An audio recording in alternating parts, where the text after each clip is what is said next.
fair representation in Texas and the United States is on the line. So let's get right into it. I want to thank you all for being here this afternoon. I mean, like, we are truly in the midst of folks who are on the front line. So I just want to take this moment to publicly just say thank you for all the work that you're doing and for what you're doing, not just in Texas, but this is reverberating around the country. I want to first begin with State Representatives Collier and Tallarico, who have courageously left the state to block the vote and deny Republicans the quorum that they need, literally putting your bodies and your livelihoods on the line for democracy. So like this moment is really historic, and the stakes couldn't be higher, not just for Texas, but for the country. So I want to start with you, State Representative Collier, and I'd like to ask you if you could just catch people up on what's going on. Some people may not have been fully tuning in, and they may have gotten an email and they're like, oh, what is this that they're talking about? Can you just let us know what is going on in Texas? Sure. Thanks, Chris, for having me on. Let me tell you, the Republicans in Texas have surrendered. Instead of taking their orders from the voters that elected them, they're taking orders from Trump. And Trump is in trouble. He's very concerned about this upcoming election. So he knows that the voters aren't happy with him. He knows that you guys, all of us, we're not happy because the price of eggs are still high. We know that the tariffs are kicking in and they are cutting into our livelihood and our necessities, the ability to buy necessities. He knows that he can't win under the current maps. So what does he do? He tries to change the outcome. So he doesn't trust Texas voters, and he doesn't trust voters, period. So he has to rig the elections by asking Abbott. So he contacts Abbott and asks Abbott to draw lines to make it good for him. And the reason why that's a problem is because we have a process. We have a decade, we have a census, and we have a process on how to draw lines. We don't normally do it mid-decade, right in the middle of the game. And so the problem is that he's trying to rig our elections on the backs and at the cost of voters of color. He's trying to reduce your vote and your impact by drawing lines that precisionally cut us out and reduce our impact. So Texas House Democrats have had enough.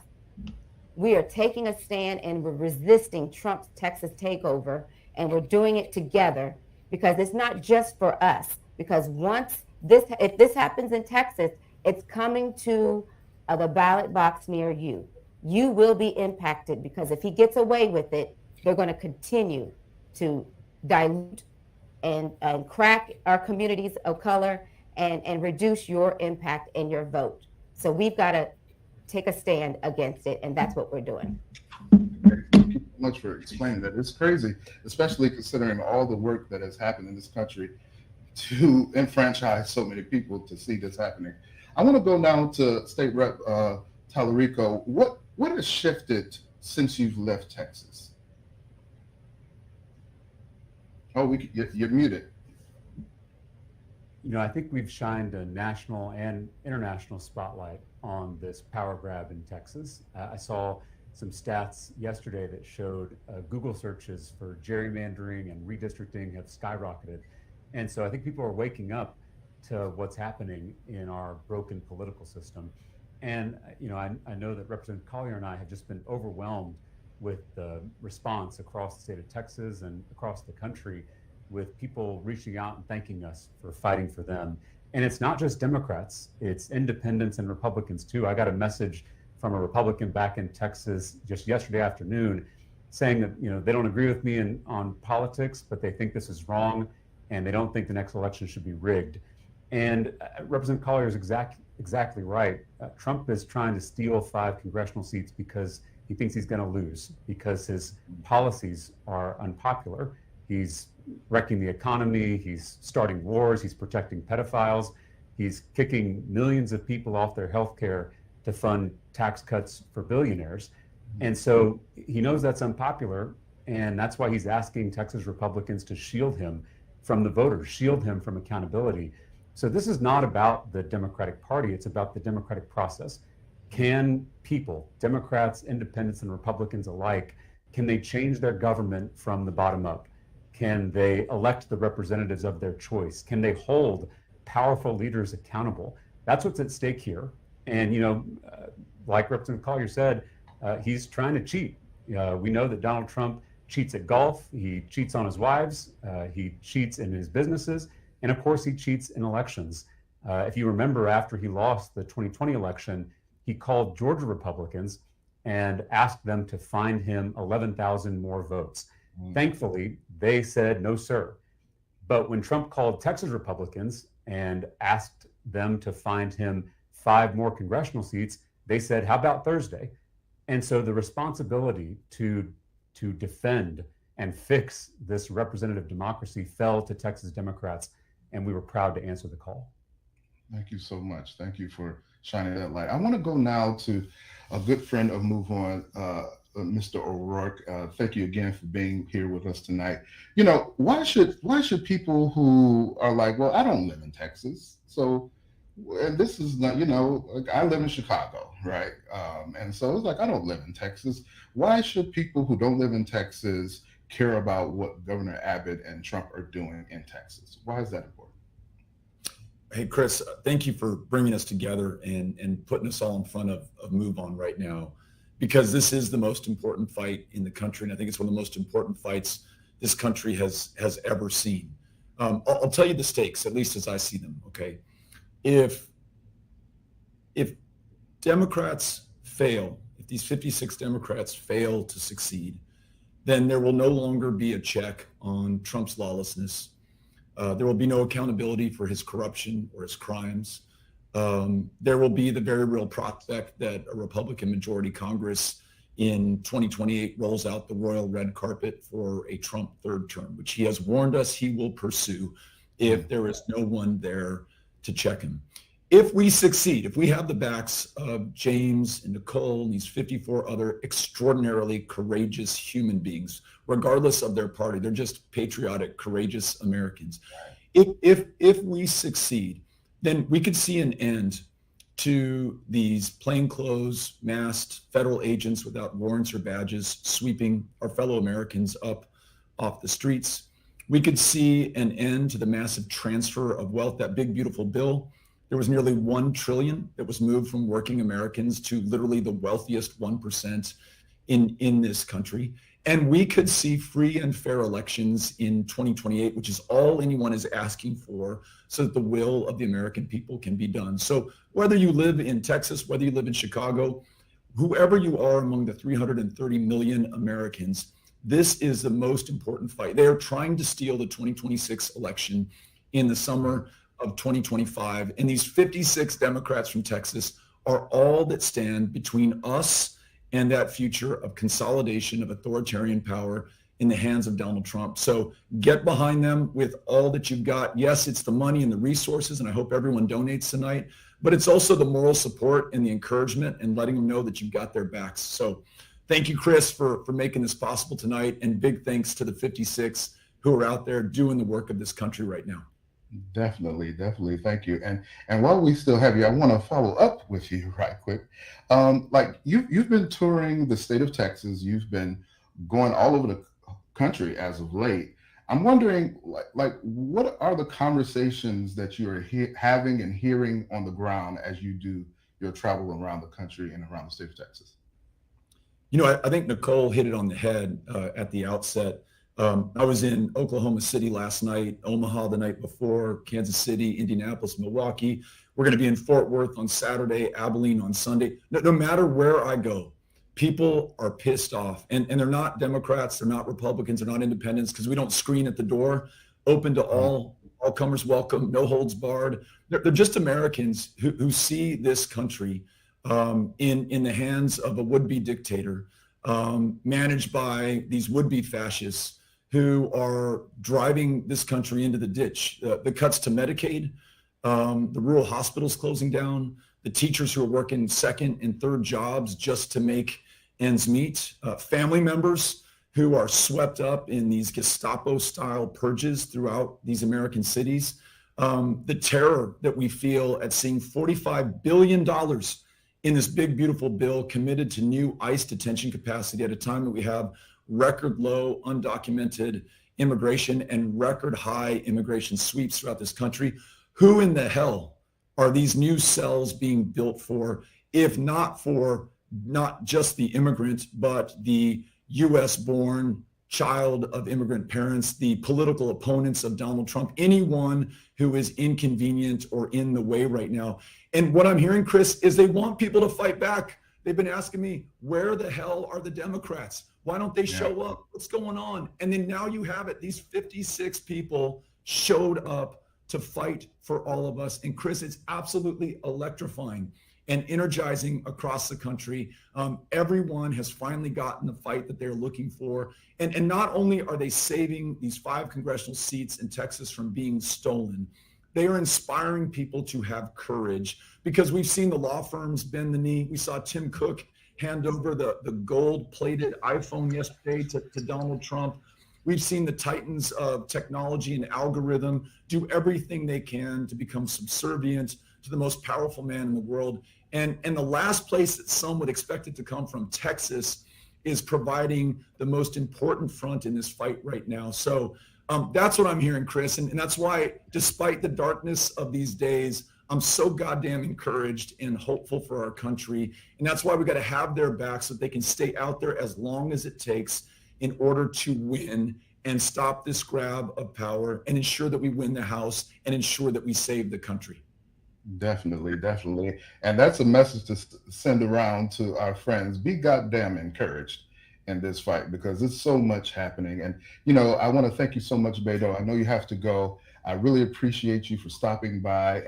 And my message to you on the behalf of my friends and colleagues that move on is keep on keeping on. Like, keep on having these conversations, keep on talking to people, keep on having that wide door open, letting anybody come in, right? So then we can do this together, because this is about a democracy. It's not about blue or red.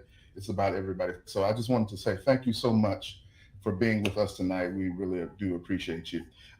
Before we go back in, remember, folks, you can help out right now by going to moveon.org/donatetx to donate to Texas Democrats who are leading this fight for fair democracy as we speak. Again, moveon.org/donatetx. Now I would love to go to Congressman Kazar. Thank you again so much for being with us tonight.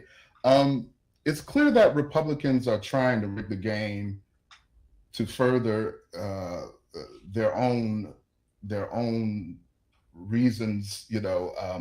How should Democrats show up at this moment, given the impact that this would have on 2026? Look, just like Beto was saying, I think it's really clear the harm that Trump and the Trump Republican Party is inflicting on everyday folks. But I think so many voters, so many people probably watching this call are looking for, what does the Democratic fight really look like? Because there were way too many establishment Democratic voices that said the response of Democrats to Donald Trump should be to roll over and play dead so that nobody notices us and people just notice the bad things Trump is doing. That hasn't worked. And I think that folks like Representative Collier, Representative Tallarico are showing the entire country what standing up to the Trump administration when it's all on the line really looks like. For the folks watching at home, you may not have seen, because the media is not talking enough about the level of risk that these brave Texas Democrats on this call are undertaking. Donald Trump just said that he wants to send the FBI after them. Governor Greg Abbott, like a wannabe dictator coward, is going to court saying he wants to remove Texas Democrats unilaterally from office. That voters voted them in, but the governor is saying he wants a judge to remove them, and then the governor could put his own hand-picked lackey in their seat. I mean, what kind of country is this?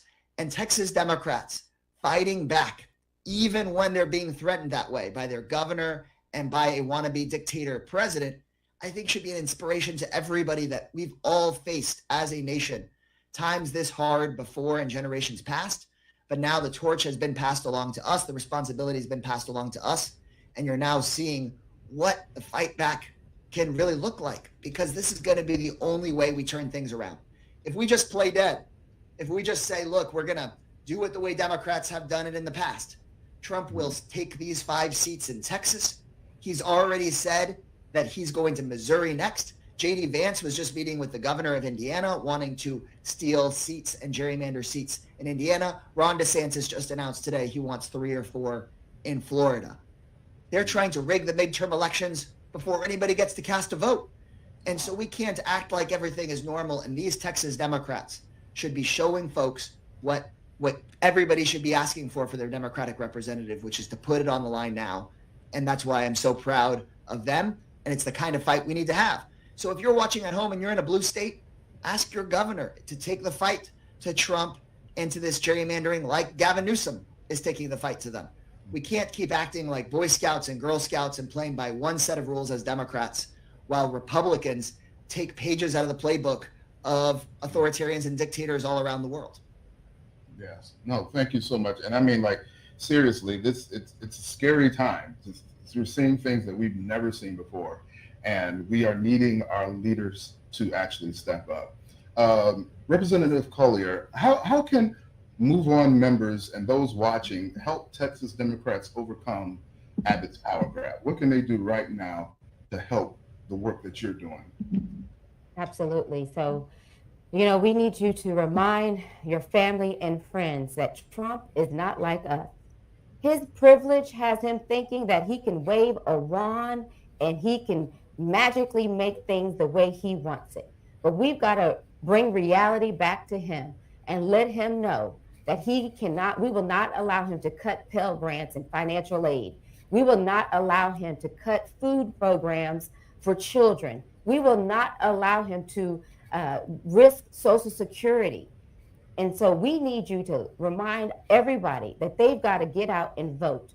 Call your state representative, your senator. Let them know that you want to stop the Texas steal. I don't care what state you live in. Let your representative know how you feel. Whether you live in Michigan, whether you live in Oklahoma, Louisiana, California, Arizona, you need to call your representative.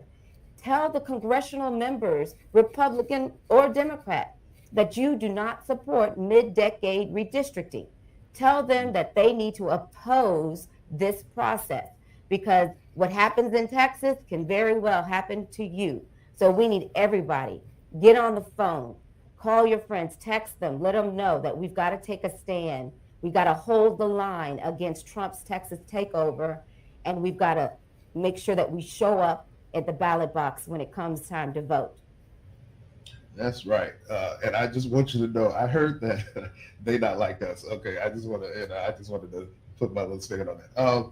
Representative Tallarico, what does it say about the state of our country and the state of our democracy that lawmakers like you are having to fear arrest for doing their job?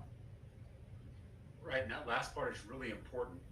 Breaking quorum is something that's protected in our state's constitution. It is a tool the minority can use to check the majority, especially when the majority is abusing their power. And this is certainly an example of that, trying to steal the next election at the direct request of the most powerful politician in our country. And, Greg Abbott has threatened to remove us from office. Trump has threatened to send in the FBI. Ken Paxton posted a tweet to his followers asking them to, quote, hunt us down. And then yesterday, there was a bomb threat called into our hotel. And Representative Collier and I and our colleagues, along with the hotel staff and other guests, had to evacuate as law enforcement searched the premises. And so it should tell us something about the state of our politics when these Republican leaders are willing to endanger the lives of lawmakers who are doing their job. I didn't swear an oath to Donald Trump. I didn't swear an oath to Greg Abbott or Ken Paxton.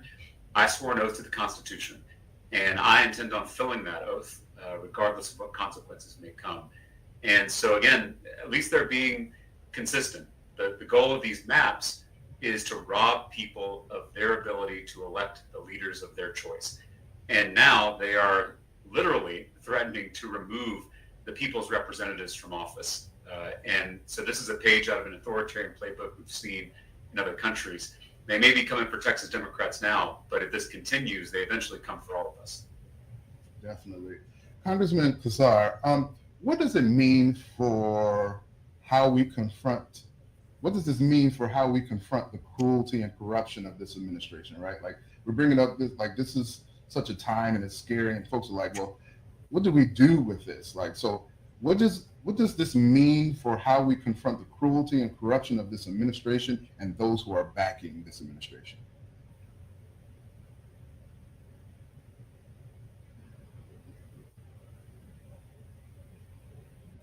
I think I can't hear you. There we go. There we go. Sorry about that. Look, when we're facing down the most corrupt administration in American history, we have to recognize that actually it's an opportunity for us to bring together a broader coalition than ever before. I've yet to find a voter when I've been going and traveling to so many Republican-held congressional districts. You have to find a voter that thinks it makes sense for the president of the United States to accept a $400 million bribe in the form of a plane from a foreign nation like Donald Trump has. Have you yet to find a Republican or independent voter that thinks it's okay for Donald Trump to sell seats at dinner with him for $1 million, not to his campaign, but in crypto cash to himself, $1 million a chair to hang out with him or lobby him? And when we're facing the most corrupt and cruel administration in memory, we can go and build a bigger tent and bring folks in on our ideas and on the idea of democracy and against this kind of authoritarian power grab. Because no matter how they gerrymander the lines, they cannot gerrymander out the people of Texas, the people of the United States. So your organizing work is more important than ever, because we've faced really difficult times like this before, like when the robber barons took over our government in the 1920s, the Elon Musks of their day. We beat them back, elected FDR, created Social Security, won the New Deal, beat fascism around the world.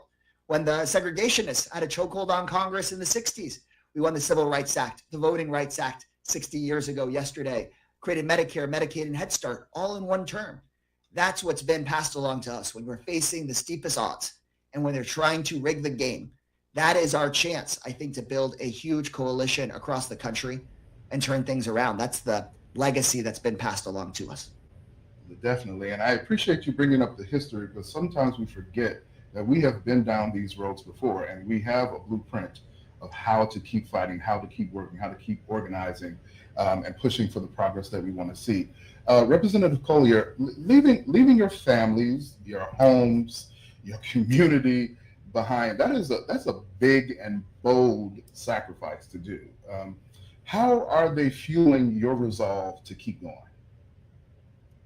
Well, it is a big sacrifice, but it's one that is definitely necessary to protect and preserve our democracy. There's so many things at stake. Everything is on the line. Our future, our children's future.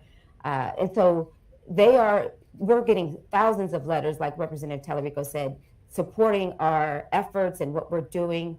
And we've got to continue to do that. We have some colleagues in the House, Democrats, that have small children that are starting school, and they're making arrangements. We have members, we get paid $7,000 a year, $7,200 a year. So a lot of us have other jobs. So we've left jobs. We've left our spouses. Some of them are married, some of them have partners. And so that is something that everyone willingly, voluntarily has sacrificed this time with them to ensure that we promote and preserve our democracy, because that is for the greater good. It is something that we have to do because we believe in this country and we want to protect the freedom of speech. I think Congressman Kassar talked about these things that are at stake. Being able to challenge your government is a fundamental right that every person in America must preserve. And when we have a government that believes that they can grab people, lawful citizens, off the streets and send them to countries that they have never been to, we have all got to say that is not right, and we've got to resist. Definitely. Keep resisting. Congressman Kassar, Texas Dems have once again shown us that, something that we've always known about the Texas spirit, right? When Texans say, don't mess with Texas, this is what they truly mean. What lessons can we as a country take from this moment? Like if we had to distill this down as like, okay, what folks who are organizing in Illinois, folks who are organizing in Arizona, what are those things that folks can take away from this conversation? Look, in 1965, 60 years ago yesterday, the Voting Rights Act was signed by a Texas president. He handed the pen, he signed the Voting Rights Act to Dr. Martin Luther King. And they did that not because LBJ always had the best record on civil rights as a senator, but because people mobilized across the nation and across the American South and got him there. That bill that he signed has always been under threat. That bill that he signed, the Voting Rights Act, was to ban maps like the one that they're trying to ram through in Texas today. And what that means to an everyday person is that back before 1965, they didn't want folks like me in Congress. I right now represent a Voting Rights Act district, overwhelmingly Latino, overwhelmingly working class. And what that means is when there are these masked ICE raids that go hit a construction site and take dads away from their families, they've got a representative that their voters have elected to speak up and fight back. Or when a worker is killed building Elon Musk's factory here, I'm accountable to those workers and to those voters, not to the billionaires, and stand up to people like Elon Musk. They don't want folks like us in Congress. And so they don't just want to gerrymander us away. They want to suppress voters' voices and get rid of the Voting Rights Act districts that LBJ signed into law and that the civil rights movement marched for. We can't go back pre-1965. I think we have to recognize that we aren't fighting a new phenomenon. This is something that they've been cooking up since 1965. We've been holding them off. Are we going to be the folks that let us take us back that far? Or are we going to, just like folks before, not let them drag us back there? I think we have to recognize that we are part of that bigger movement. I think that's what we are coming to see right now. And so just know that no matter what state you're in, if in Austin, Texas, they're able to get rid of parts of the Voting Rights Act, next they're coming everywhere else across America. Definitely. As we get ready to sort of land this plane, I want to end with both Representatives Collier and Tallarico, and I actually want to start with Rep. Tallarico. What's next for you and your Texas colleagues? Well, we have all committed to staying out of the state capitol until this corrupt special session ends in 2 weeks. And that's not easy to do. As Representative Collier mentioned, many of our colleagues are leaving behind young children, aging parents. We're all leaving behind our day jobs because we make $600 a month before taxes for our service in the legislature. And so there's certainly personal and financial costs. But then the threats from our Texas Republican colleagues are adding even more costs on top of that. We are facing fines of $500 a day, which we're going to have to pay ourselves. It's not going to be easy for us to do that, but we're willing to because of the importance of this fight. But there are also other costs associated to a quorum break with this many lawmakers and our hardworking staff members who are with us, food and lodging and travel. And those we can pay for out of our caucus account. And folks can donate to that. Folks can donate here at moveon.org to help us sustain this effort. And so we're going to need your help. We're going to need your prayers, and we're going to need your support. I mentioned that we're here in Illinois. We're here in the land of Lincoln, which is appropriate because Abraham Lincoln broke quorum as a state senator back in 1840 by jumping out of a window at the Illinois state capitol. Thankfully, Representative Collier and I didn't have to jump out of any windows back in Texas, but we are participating in a long American tradition of standing up to bullies, of speaking truth to power, of civil disobedience, of good trouble. And it is our deep honor to do that with all of you. Thank you so much. Representative Collier, same question to you. What's next for you and your cause? We're going to continue to hold the line. We're going to fight the power, and we're going to keep on keeping on because we believe in you and we want to protect our democracy. Thank you so much. Thank you for everyone who tuned in tonight, and a deep, heartfelt thanks to our phenomenal speakers, Congressman Greg Casar, State Representatives Nicole Collier, State Representative James Tallarico, and Beto O'Rourke. Your leadership, seriously, your courage and your clarity in this moment is nothing short of essential. Like this is the base of what we need, right? And we are so grateful for your service and your fight. What we have heard tonight is more than just a political update. It was a call to our conscience, right? What's happening in Texas isn't just about lines on a map, right? It is about power. It is about representation. It's about whether communities of color, working families, and young voters get a fair shot at shaping their own future or whether their voices get erased. Governor Abbott and his allies, including and especially Donald Trump, are counting on the country not to notice this power grab. But guess what? They are wrong. We see it and we are going to call it out. And we are ready to stand with the brave Texas House Democrats who are doing everything in their power to block this rigged redistricting plan and defend our democracy. So here's what you can do right now to have their backs. I know that you watch this. I know that you're fired up. I know that you're pissed off. And you're like, what can I do? You can go to moveon.org/donate-TX. Every dollar you give goes directly to the support of the Texas House Democrats, covering their travel, lodging, legal support, and all the costs of standing firm in this critical fight. Again, please go to moveon.org/donate-TX. Every dollar goes to support the Texas House Democrats. They are sacrificing so much to protect our democracy. So let's show up for them like they are showing up for us. So again, thank you again to our speakers this evening and every single one of you who have joined us tonight. This fight is far from over, but together we are truly powerful. So take care, stay safe, and keep fighting. Have a good night.